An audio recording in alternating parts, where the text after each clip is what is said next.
this is the close-up shot of the paper that I just peeled. Big ass press. I'm gonna use every part of my body. Yes. Yes. Put this whole thing in. After that, lift up. This is the level of the thickness that I want.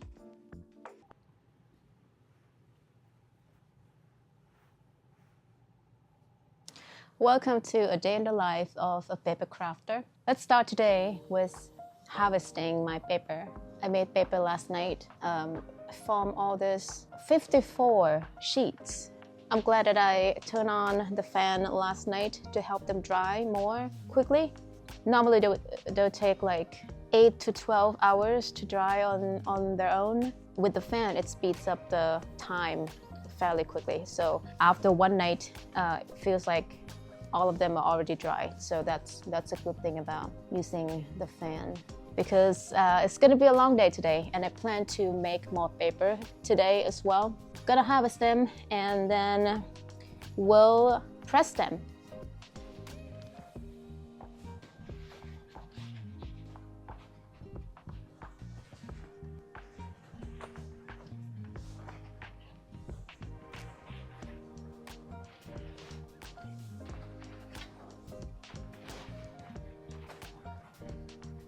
Oh, this one is not yet dry.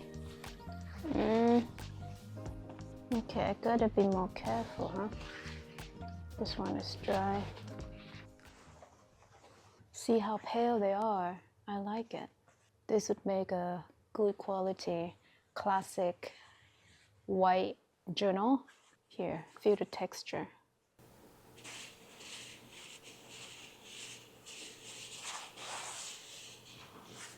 And this is the other side. This side will be smoother.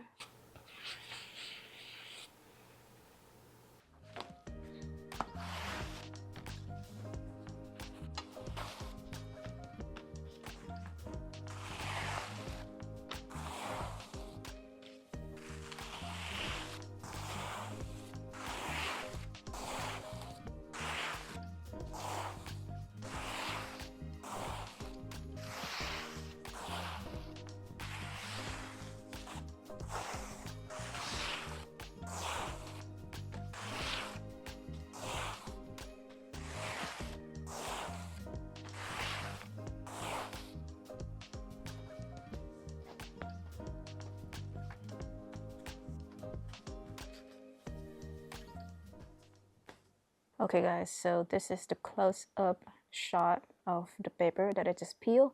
You can see that, yeah, most of the paper, all of them are white. Not completely white, but it has a tiny bit of gray in there. But if you just look from a distance, it's just, you know, generic white paper.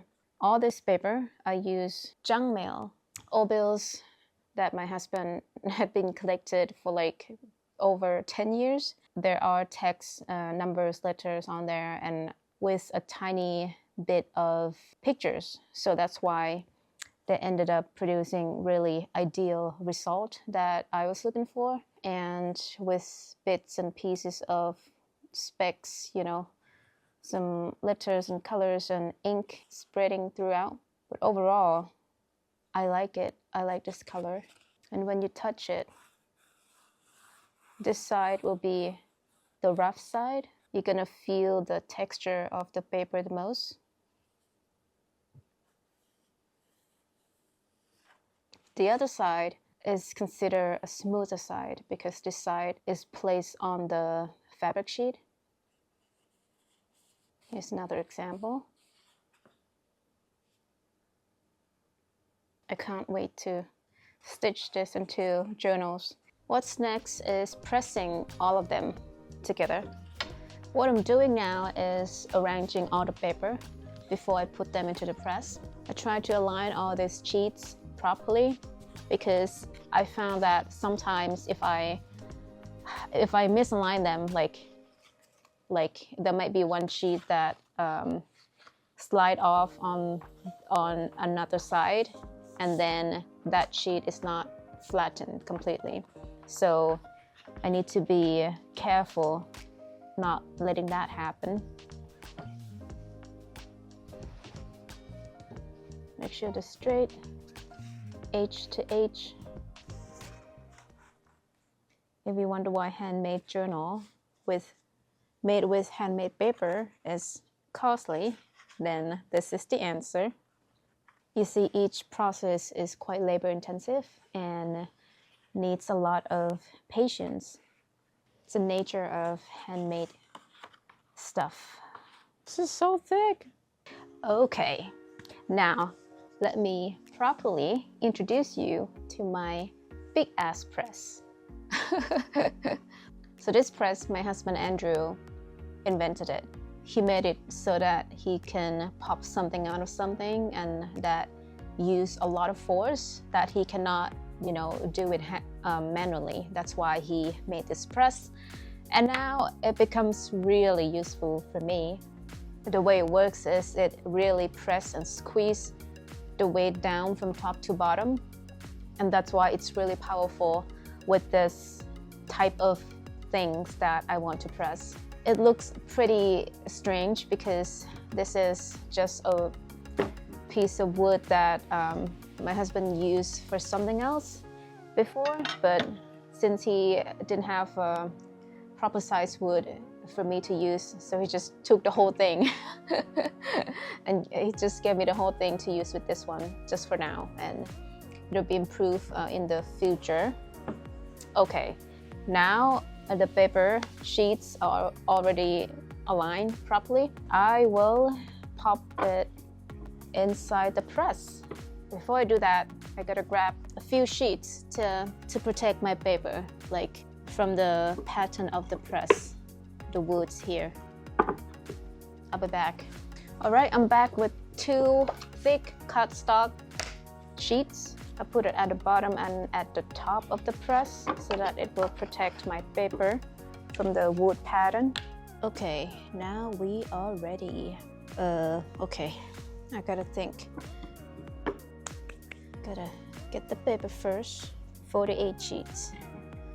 Pop it up, pop that in. Try to make them center. That's it.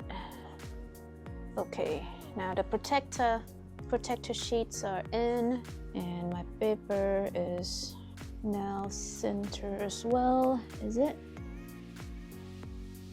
All right, put the heavy piece of wood at the top, center. That takes time. And then a piece of metal at the top. For what reason, I'm not sure, but I think I saw my husband use last time. Okay, and now spin down.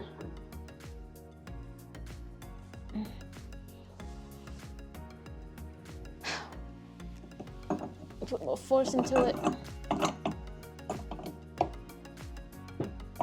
That's a lot better, Gift. It's a lot better. I'm gonna use every part of my body.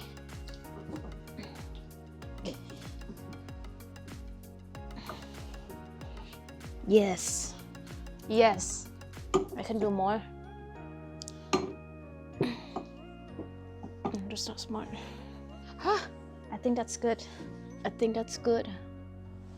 Now we're gonna leave this for like about a day, and then the paper should be ready.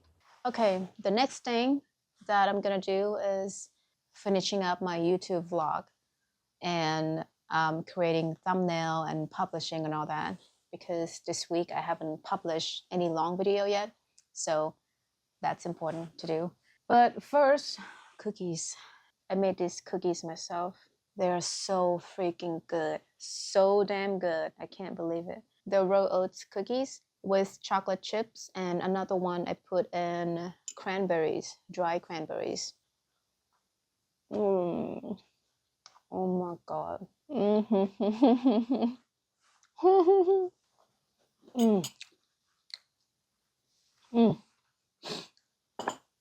Let's get some work done. I'm setting the timer because I want to try to limit the time that I spend on editing my long videos. If I don't set the time limit at all, it would just keep expanding because I just keep wanting to, you know, improve the quality of it to the point that it's not healthy or it's not efficient anymore. So I just make sure that I will spend roughly not longer than 5 hours for each long video. So, and now I'm about almost 4 hours in. What's left is just a touch-up. So I think I'm doing okay in this video.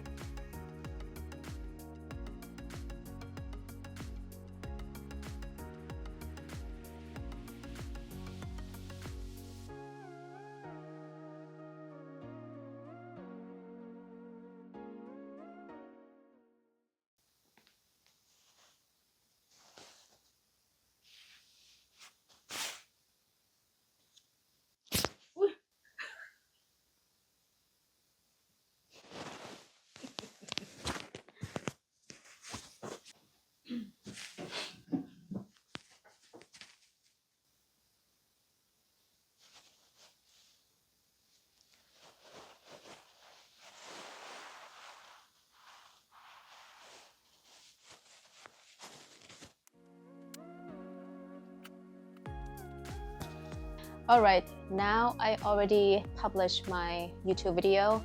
Feel great about it. Took quite a bit of time to finish that. And now I just picked up my new shelf that I can put in my tools for bookbinding and paper making. So let's take a look.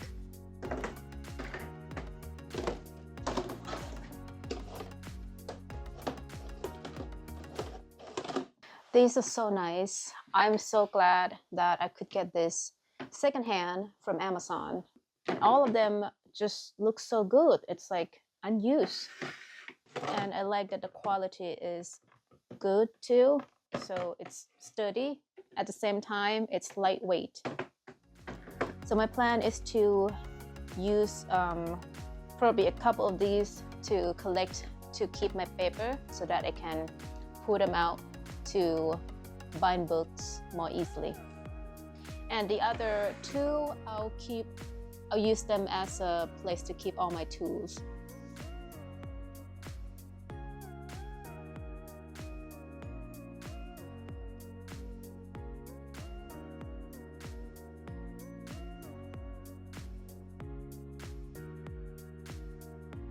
So this is what I do for now. Set the shelf all up there. For now, I put one press right here.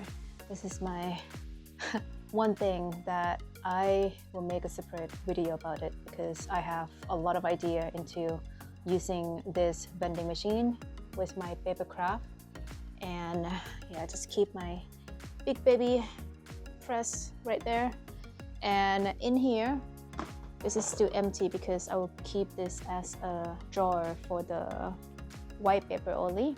So this drawer will be non-white paper. So right now it contains pink paper and the rest of the craft paper made from toilet roll, tubes, cardboard boxes, all those type.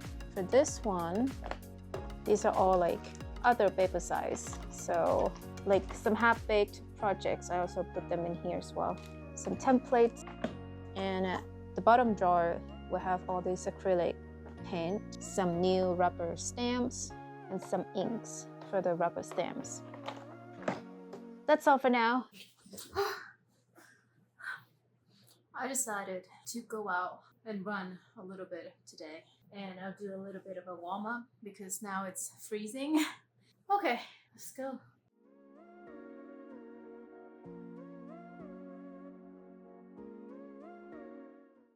All right, so now I'm back from running and I already ate dinner, and now I am about to make more paper.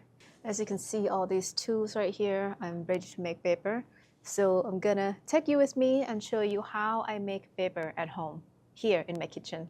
What you see here is paper pulp. This is the junk mail and other recycled paper that I blend just using a simple blender. Blend really finely. And what I'm gonna do next is to put some of the pulp in the vat. And this vat just have water in there with the pulp. just two main things, and that's it. And after that, I'm gonna start forming the sheets. This is the vat from the night before. I need to know how much paper pulp is left over in here so that I can add it more.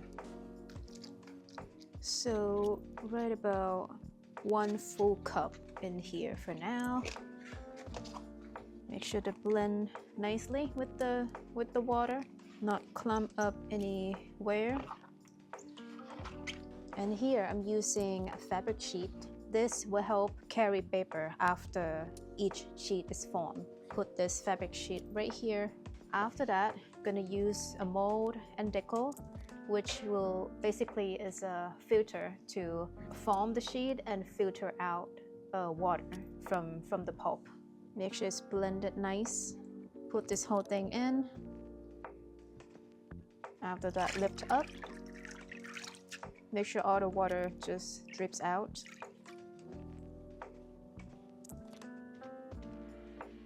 I like to kind of check things 10 times before I lift up the mold.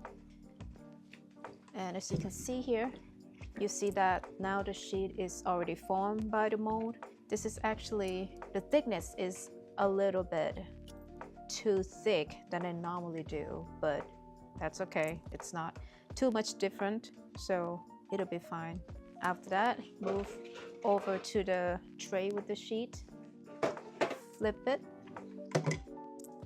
take out the decal, and remove more water with the sponge. Then remove the filter part of it, and then we're done with one sheet. And then we're gonna keep repeating the process for all of the sheets, and that will normally take 2 hours.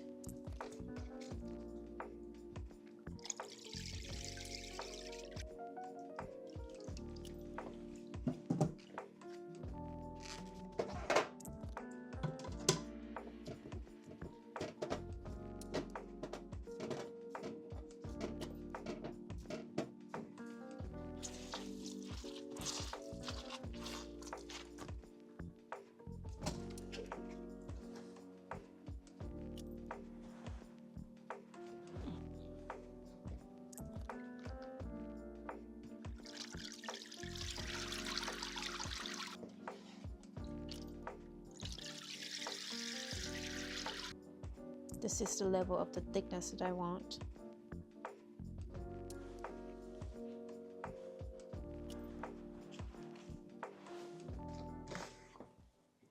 All right, now I already finished making the paper. Unfortunately, I could not do the last 2 fabric sheets right there because I already ran out of the pulp.